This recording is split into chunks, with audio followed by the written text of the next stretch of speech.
Okay, so I just participated in a half marathon. What? Right?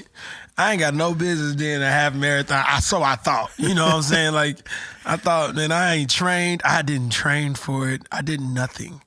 Just went out there and did it.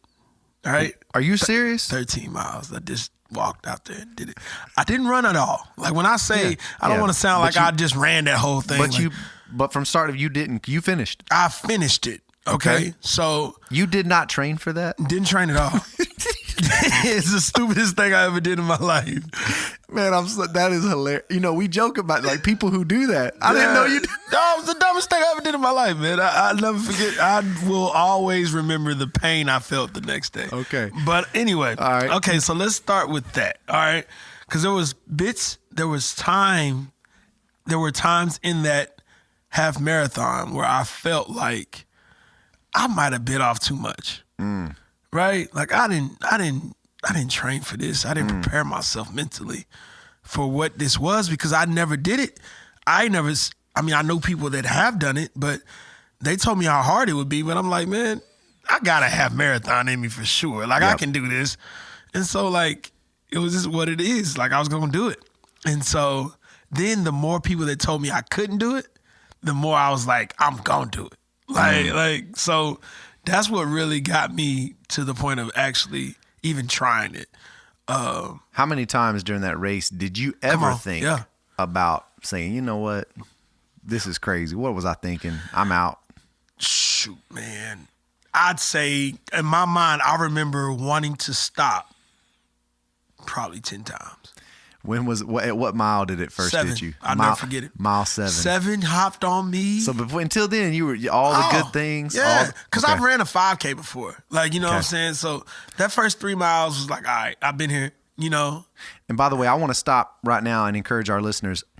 There is a great spiritual connection to this, and I think we're going there, and I want to get there. And I think all the things that we experience in this life on earth, like a half marathon, can help point that way. Right. So we'll go there. I'm with you. But all right, so mile 7, it hits you. Mile 7 got me, man.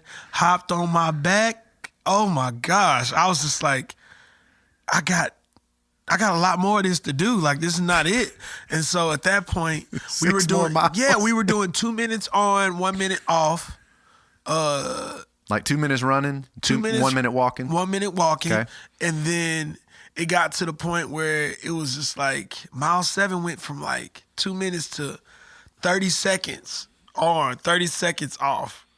And then it was like that run when I felt like stopping. The reason why I did is because it got to a point where I was just feeling like why? Like, why am I actually doing this? What is this? Like, what is this? Like, I couldn't wrap my mind around why. Yep. When I started, it was like, I knew all the reasons why I wanted to do it. I wanted to do it because people told me I couldn't do it. I wanted to do it because it was something that I hadn't done that I wanted to experience. I wanted to see what my body would do. I wanted to know if I was tough enough to do it.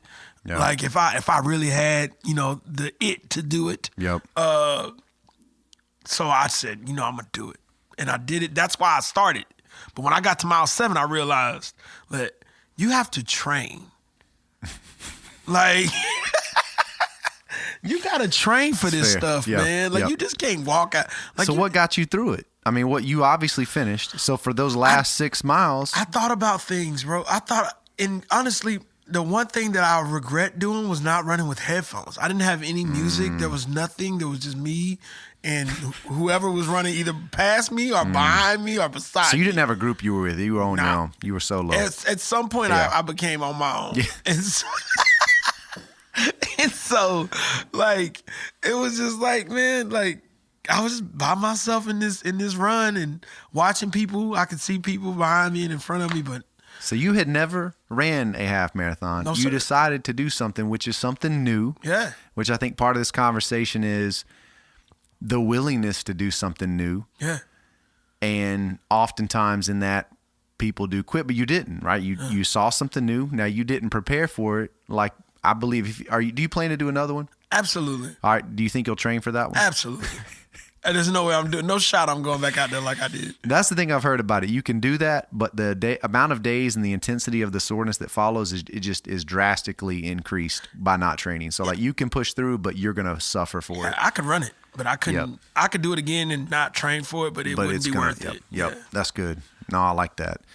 Well, so that got you through. Yeah. All right, I've got it. So why is it that sometimes not everybody, and we can think about this. Let me ask you this. What are some things people quit in that you see in life? I see people quit in a lot of different things. There's a lot.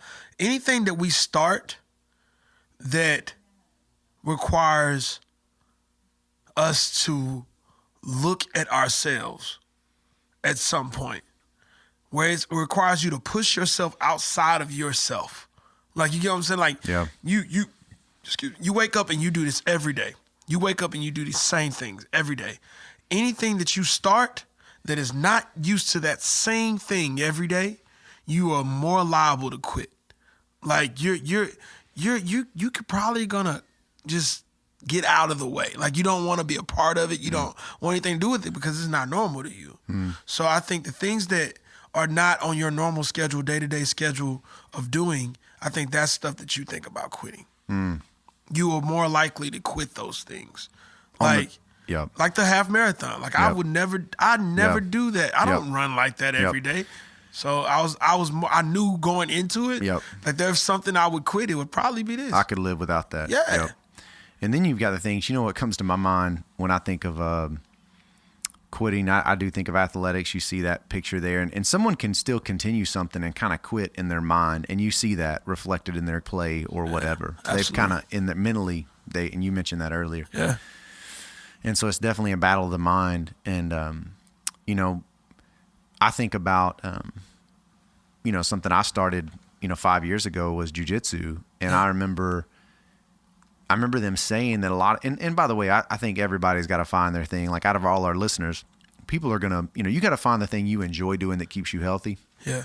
Right? I think that's part of, if we're going to talk about like staying healthy, doing our part, right? You got to find something you enjoy doing. My wife loves to run. That's her thing. Right? She found it. I tried it for a little while. I enjoyed it, but it wasn't my long-term thing. Right? And I still enjoy a good run. Yeah. I like that, but long-term, no. So everybody's got to find it. But also in that, I wonder, no matter what it is you find, I bet everybody has been tempted to quit that at some point. And there's different pictures of quitting. You quit for a day, quit for a season, quit for a life, right? Yeah. Man. But why do people quit? Yeah, man, I think obviously athletically it's hard. Yeah. Why do people quit marriages? Yeah, that's what I thought of. I thought of family. I'm from a divorced home. Right. Parents were divorced. Both of my parents have been divorced twice. And, you see that a lot. And, you see that happen. I mean, man, I was asking because, like, just like you're from that side, my parents have been together about 40 years now. That's awesome. So, like, I don't know. I'm really asking. Like, I don't know why people quit that stuff. I don't. That stuff. Why do people quit marriages? Yeah. Like, you see it, man. That's a great question. I think that there's something in us, and the reason I brought up jiu-jitsu and I think it connects. What I love about that is it's hard. Yeah. And there's a lot of days like I don't know what I'm doing. Yeah. And there's a lot of days that, I only train 2 or 3 times a week, max 4, but usually 3. But it's enough to where it's consistent over 5 years. That adds up. Right. But it's not easy. And I think there's something in us that when we get pressed, there's something in us that's made the foolish decision or observation that life's about being comfortable. And so if anything makes us uncomfortable, we run from it. Thank you guys for listening in on our YouTube channel. This has just been an excerpt from one of our episodes. Tarshawn, where do they need to go if they want to listen to the whole thing? Man, you talking about the YouTube? You can go to Spotify. Okay, hold on. You can go to Spotify. You can go to iTunes Music, right? Yep. Wherever you get your podcast. That's platforms, right. all platforms. That's man. right. You can go to all of them. Thank y'all for listening in. God bless. Peace.